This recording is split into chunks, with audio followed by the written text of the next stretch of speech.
Pattaya was our reminder not to judge a book by its cover. And of course, we had done quite a bit of research to understand what is this city about, what are the things that be going down, where do they occur so we can stay far away. And we ended up having a really nice vacation, a nice little weekend getaway. So for context, I had a volunteer event through work where on Friday we were meant to go down to Pattaya to do beach cleanup. The beach cleanup was a lot. Not gonna lie, it was a lot. But I just told myself, I was like, Brian, this is you're earning the vacation, like just a couple hours of this. Granted, when we first started it, I was, very excited to do something good for Earth. A lot of plastic, there's not litter out here, I would say, but there's a very high consumption of plastic across Thailand. And so for us, we were like, yay, we get to, help out Mother Nature a little bit. And it was a lot. I forget, what was like 700 and... They said between the two groups, it was about 700 kilograms of waste that we were able to recover from the beach. Yeah, in like 2 hours. So, excuse me. Or like an hour. It was an hour, and then we did like 30 minutes of like putting the plastic where it needs to be, the styrofoam where it needs to be, all that. But we finished that and had like nice time to chat with coworkers. It was a new hire event, cool. And then we were like, all right, let's get up on out of here and head to the hotel. So we didn't share this intentionally while we were in Pattaya for safety reasons. Yeah, you ain't got to know everything now. Yeah. This is all in the past. Yeah, so now we're back home. And we stayed at Akara Hotel in Pattaya. So they do have an Akara Hotel here in Bangkok as well that has a really, really cool rooftop experience if you're ever considering a cool immersive excursion to do out here. But nonetheless, the Akara in Pattaya, we came across that because I wanted to stay somewhere in northern Pattaya where it was a bit more classy, and also wanted to be near the beach and also near restaurants, places that we can get, 7-Eleven, all that jazz. Highly accessible city hotel. Yeah. Sensational. Yeah. So what are your thoughts on the hotel? I really enjoyed it. Yeah. Man, I was good and cozy. Had my little book. I was reading This Could Be Us by Kennedy Ryan. Having a good old blast of just through that book. resting. I read like 30 chapters. And the food was really good. Now here's the thing. Very transparent about this. We had the bubble guts a couple times. We still have the bubble guts. Because we believe, specifically the salads, and probably specifically the salads. We had salad, and we weren't sure of how it was cleaned. We figured that they probably use regular tap water, and NAS would seized our insides and said, "Where you going? Yeah, what you think this is? What do you think this really is?" And it was manageable, but it was still, oh, wait a minute. There's a reason why our stomachs feel like this. Yeah. So be advised, just as a concept, with salad. Like we learned from one of the Thai locals, one of our coworkers, they said, when you get here, it's one thing to be eating street food and stuff, but it's another thing when you're eating salads, because the water they use to clean off the lettuce and whatever is in the salad ingredients is probably not filtered. And if it's not filtered and you're ingesting that and in high quantities, that means your stomach might not like it. Yeah. And we found out the hard way. So we gonna move on real quick from this subject, because to be honest, I feel my stomach reacting repulsively as we speak. But yeah, I was so proud of myself because for breakfast they have this beautiful buffet spread, and I was always intentional around like, girl, you were in your 30s, you need to be mindful and ensure that you're getting your nutrients, your fiber, and all that jazz in with every meal. So I stacked this plate with a big old salad, and I looked down. I think I said verbally, I'm so proud of myself. It was one day, she had greens with every meal. Yeah. And it was great. Yeah. But and the thing is, we didn't put this correlation together until last night when we got home. And I said, wait a minute. If you got the bubble guts too, the only thing that we both ate where this makes sense is the salad and potentially the fruit as well. So that's actually something, like, in my reflection last night, I was like, wait, this also happened when we were in Chiang Mai. And they also had salad that mostly I was eating. Because I remember that one night you were like, the lettuce tasted weird. And I was like, oh, you're just being sensitive. But I probably shouldn't have eaten that lettuce or the tomatoes or the carrots. But this will be something that I'll have to just be mindful of as we're continuing to travel to different parts of Thailand, because we haven't had this experience of bubble gut sensation here in Bangkok. We wash all of our stuff with filtered water, baking soda, salt, all that jazz. So yeah, that was tough, but the food itself was great. The buffet spread, they had Chinese food, they had Thai food, they had Western food, great dessert bar. Man, I had this beef noodle soup. Yeah. For breakfast, out of this world. I wish I had it more often. I only had it for the final day of our stay. But man, yeah, that was good as I don't know what. That's another thing to note out here. This is our second hotel we've stayed at really third, because the Kimpton and Koh Samui as well. Breakfast food out here is not just specific to like bacon, eggs, toast, pancakes, like what we're used to back in the US.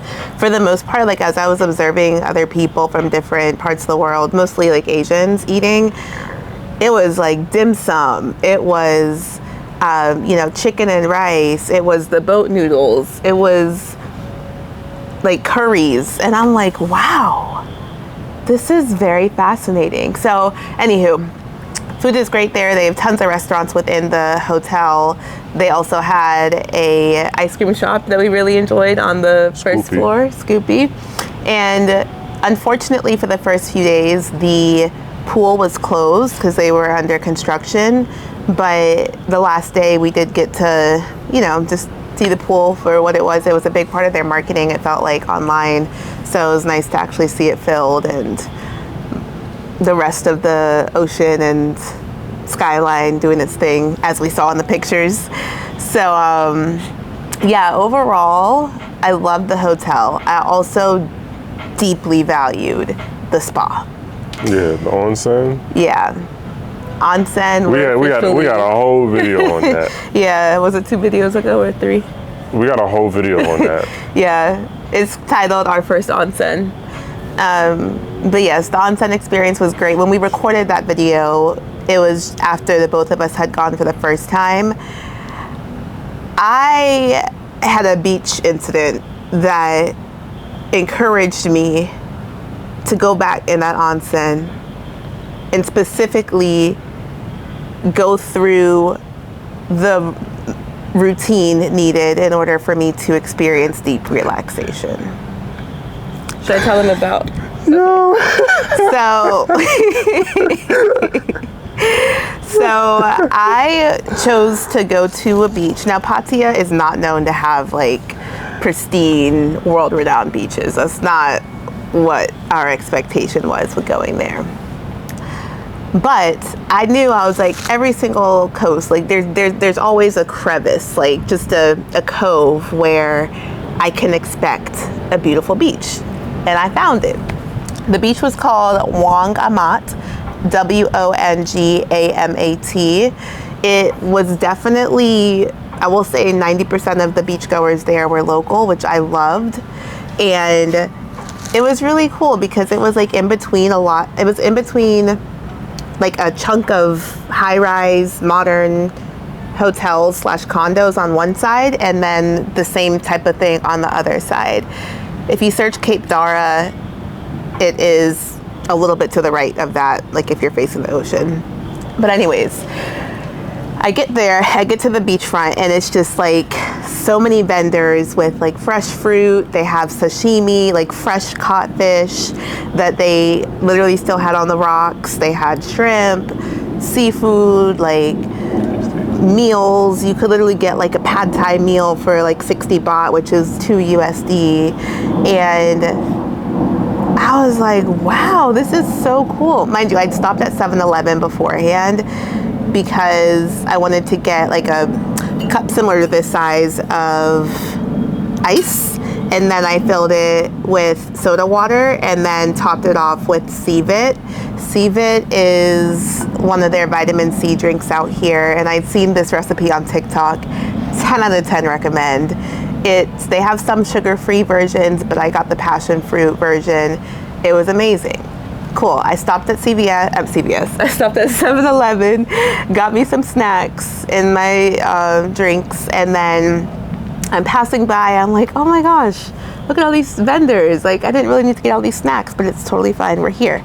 So I walk down, and my initial reaction is to go right where all of the hotels are and where, you know, I actually see umbrellas, chairs, all that jazz. But all the locals around me, I'm looking around and everyone is going left. So I'm like, you know what? Heck yeah, I would go left. There were no chairs to the left. But as I kept walking, there were more and more of these food vendors and all of that. And then you turn the corner and there's this big cove of like, you can tell there's basically like a coral reef barrier a bit further out, so the waves are crashing into that barrier, and then the waves are much smoother coming towards the shore. Thank you. So then the sand was much softer compared to the other parts of the Pattaya beach, like a bit further south, where that's like the main beach everyone goes to. I just was not trying to be around everybody and their mama. So this little area was so cute. It was 70 baht for a chair, a table, and an umbrella, which again is like $2.50-ish. And there was no maximum like 2-hour limit. Like if it hadn't done what it did, which I'm about to get to, I would have been there probably for at least 6 hours. So water is nice. It's nice and like partly cloudy, so clouds will come out. And I was also under a tree, which was really cool as well. And yeah, when the sun would come out, I would go in the water, go for a dip, come back, read my book, and like just rinse and repeat. And it was a really, really cute experience. And then things start to take a turn. All the while, I'm at the crib. Oh yeah, let's not forget, we did not have an active participant. Darian got zero participation points. Say that 10 times. Participation points.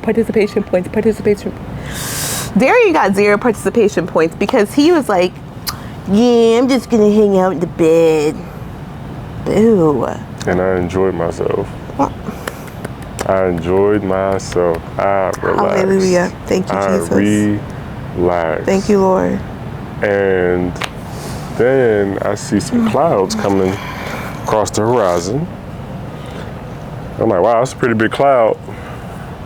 I wonder where my wife is.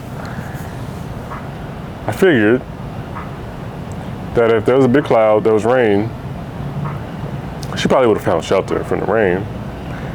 And as it begins to rain, it's raining sideways. I text her, I said, checking on you, it raining.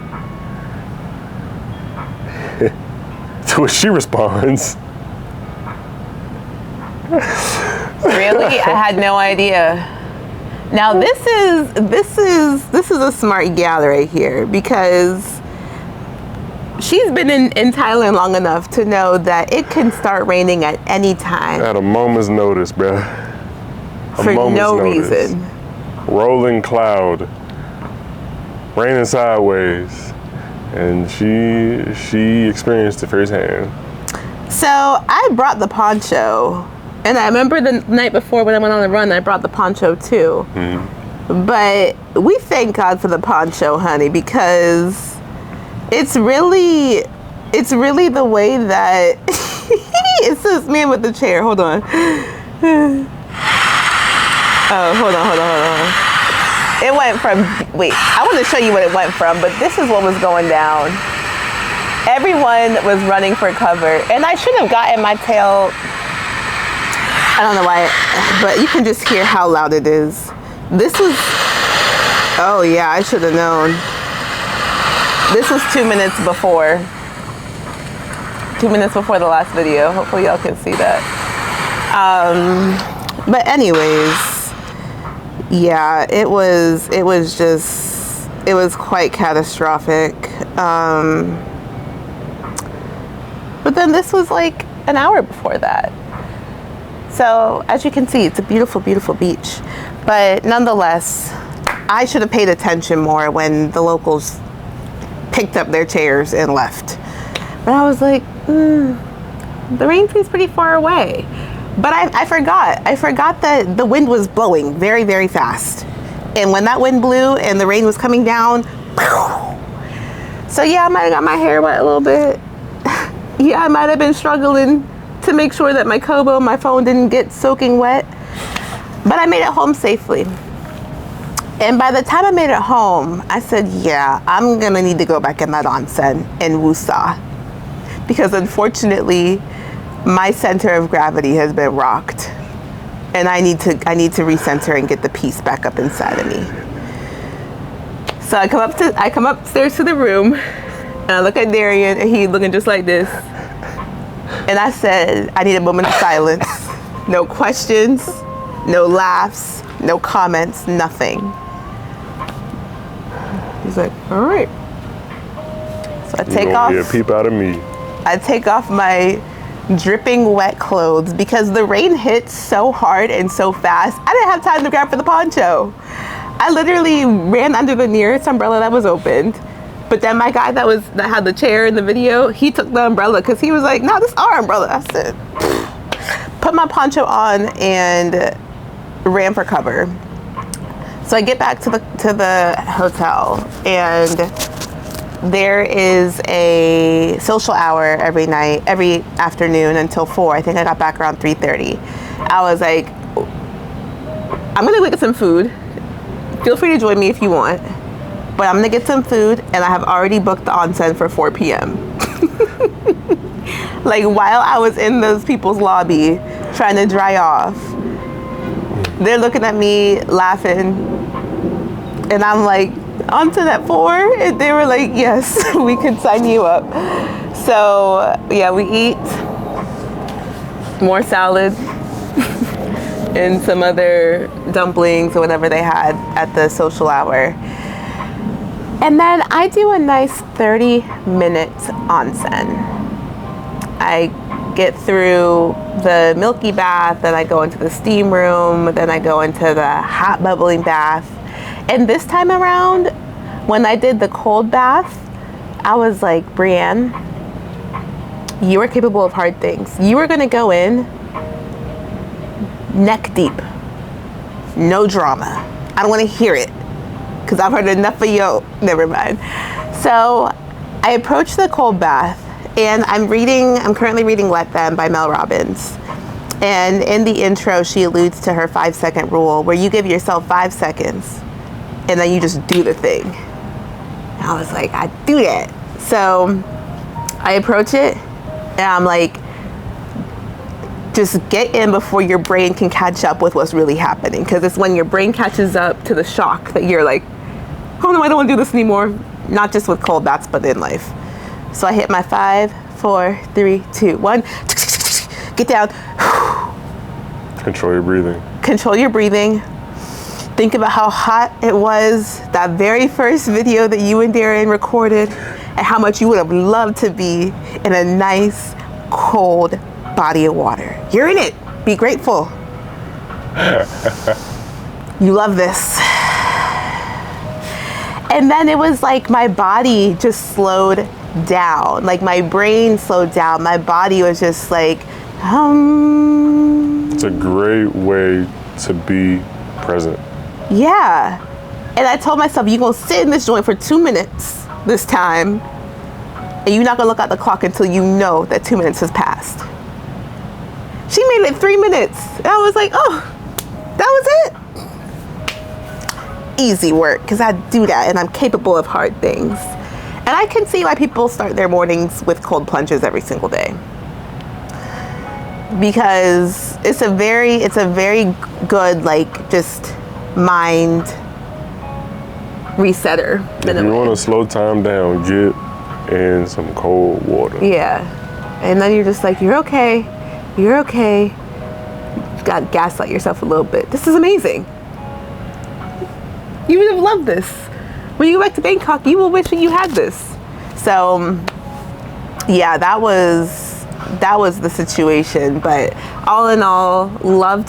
That was a very, very long roundabout way of sharing how much I valued the spa, inclusive of both the onsen experience as well as the massage. I had one of the best massages that I've had here in Thailand.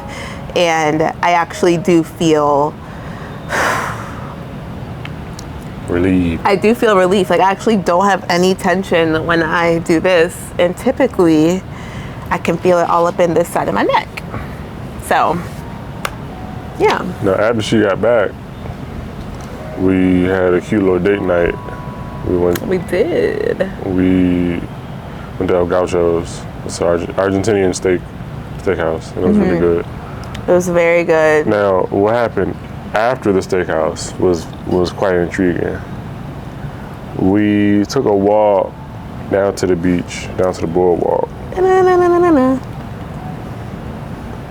When she went to the boardwalk initially, it was daytime. She was running. It was cool. Oh yeah, 2 nights before I go. But everything changes after 10 p.m. The boardwalk looks a little different. The city takes on a different smell. There's some things that take place. As we walk in, I'm hyper aware of this because I had already seen it in Bangkok actually. But when she first saw it, she didn't realize what she was seeing. Thought they were waiting for their friend. But quite honestly, every like 10 to 15 yards, there would be a young woman, or it would be a woman, or someone who's woman presenting, who is just standing along the boardwalk. And I lie to you not, it's every 15 yards. Yep. It's either one or maybe even a group. One to 3 or 5 people, like they're just standing. Standing, loitering, whatever you want to call it. They are literally waiting for something. And it's not a grab. So this was 2 miles. This was 2 miles of boardwalk. Yeah. And every 15 yards, there's just a woman just standing, just waiting. And I was like, this is the underbelly of the land of smiles, where there's a lot of prostitution. And it was wild seeing that paired with the groups of men who were also walking the boardwalk in droves. Some in groups, some were individual. There was oh my God, there was one guy in particular. For as long as, I want to say probably for like a mile. At least a mile, yeah. At least a mile. This is one guy. He was walking the expanse of the mile, and every 30 yards, 50 yards or so, he would stop and try to talk to somebody. And I don't know if they were rejecting him because of whatever reason, or if he was just talking to them and then he was like, I decided against it because of maybe the Price. The cost associated with the experience. I don't know. But I was like, brother. Give it up. If you done walked a mile and the situation ain't improving, I'm gonna need for you to go to do something else with your life. Cause this is a lot. You you need help. Go talk to somebody about that. Because what in the world? You are out here. You smell desperate. But that's not. I was not amused. That is not my place. I don't know that man. I don't know what his life experience is, but I do know he need to go talk to somebody. At any rate, the boardwalk, that was just the precursor. Yeah. We didn't even. By the time you get to the end of the boardwalk, from where we were walking, there's this place called Walking Street. Don't walk down Walking Street. Don't do that. That's not. If you're aligned with who we are as individuals, you know that is not the place we need to be. And you know what's interesting is when we initially started walking the boardwalk, we knew we wanted to just like feel the breeze. Like the breeze in Pattaya. Ocean breeze has been spectacular. Like consistently day after day. And it goes throughout the city. Yeah, even like on the rooftop of where we were staying, like even if the pool was open, we wouldn't have gotten in the water because it's like such a strong breeze that comes from the ocean. But what happened is that we were like, okay, let's take like a nice wholesome romantic walk on the beach. And the farther you walk, the less wholesome it gets. Yeah, and so we stopped and got mango sticky rice and the banana Nutella roti. It was Therian's first time trying it. And I also really wanted to dance. Like I wanted to go out and just like find somewhere that had R&B music and hip hop. The harsh reality is that the very first location where we heard hip hop was the very first restaurant / lounge as you cross into Walking Street. But I'm grateful, especially for your discernment, where you were like, yeah, we don't even need to go down there. And that kind of goes into a bit more spiritually, but it's like, you know what the desire on your heart is, even if the intention is pure, but sometimes the enemy will find ways that seem innocent to lure you into situations, opportunities, people that you have no business being affiliated with. And so this is like a prime example, and I was reflecting on it last night and meant to thank you for being like, nah, we don't need to even entertain going down that road, going down that path. So also, there's a very specific thing. As you get really close to Walking Street, there's gonna be people who are trying to like sell you stuff or sell you a show. They're gonna call it a ping pong show. Oh yes. I don't know where they got the term for ping pong, but it's essentially, it is a very explicit adult show. If you hear ping pong, you're not talking about table tennis. When they're gonna put a laminated piece of paper in your face and say ping pong show, don't look at that piece of paper. Completely forgot about that. Do not look at that piece of paper. Yeah. It is not. It ain't what you want. And if it is what you want, I don't know how you came across our video. Yeah. 'Cause y'all on some other stuff. Yeah.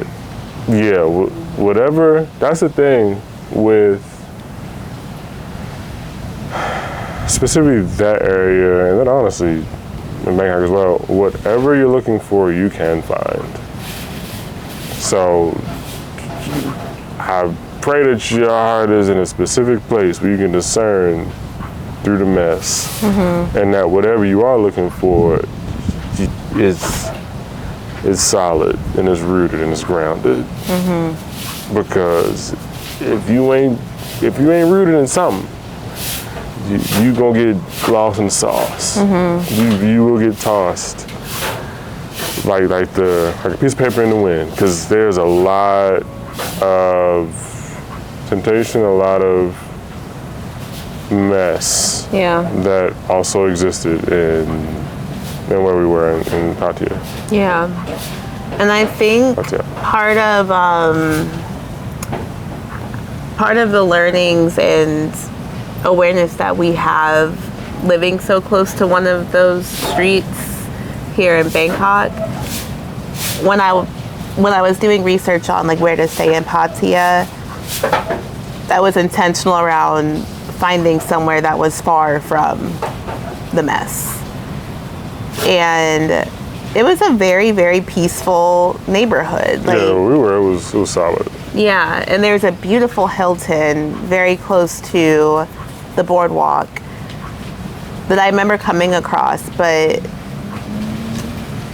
I remember when I actually saw it in real life, I was like, wait, this is beautiful. Why didn't it grab my attention? There's a reason for that. And so, yeah, with no matter where you travel in Thailand, I think it's really important to know what's going on and to choose to be intentional around how you are positioning yourself in the midst of all the things going on. And also to give you perspective about walking the street, quite literally, and it's specifically for men, if you're walking down the street by yourself, also me being 6'2" black man, like I understand the optics. If I'm walking down the street, it is a 95% chance that one of the women who work the street, they would literally try to grab my arm, also go to grab at the privates and like try to get my attention so that I can come in go their direction and do whatever it is. So walking street and streets similar to that are not even worth your curiosity. Don't walk down that street. Yeah. Unless that is your intention, you got it, fam. Yeah. But that's me in my house. It's not even worth curiosity. Like, oh, that's cool. They got pretty lights and stuff. No. Yeah. There ain't enough restaurants in the world. Yeah. They could be a 5-star Michelin restaurant on the walking street, and I will never eat at it. Yeah. Would you go back to Pattaya? Absolutely. Yeah, I would go back. Yeah. There were some really cool tourist attractions that were there. There was this one garden that started with an N, and it was really cool. I can't remember what it was called, but there's a lot of things to do there. Mm-hmm. It's not just the tomfoolery at nighttime, but there's a lot to see, a lot to explore. So, would you go back? I would. I actually think, it was only a 2-hour drive, so I think it's something that we could do. A day trip. Yeah. No, I need like Friday to Sunday or something. Yeah, I need to enjoy the beach, unlike others. But anywho, if you all have experienced Pattaya, let us know what your experience was like, if there's wholesome parts of the city that we should consider in future visits. If you have any questions, also feel free to leave them in the comments. And with that, we will see you in our next video. Peace. Peace.